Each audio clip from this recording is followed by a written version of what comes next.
So here is after I've removed the film.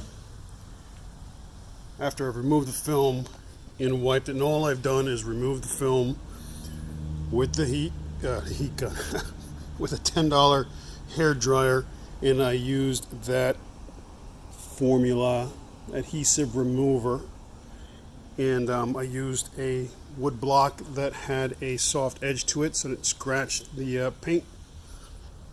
And you can see that's like factory paint, which is awesome. I wish the rest of my hood was actually it was a pain in the butt to do it, but you can see here's a line.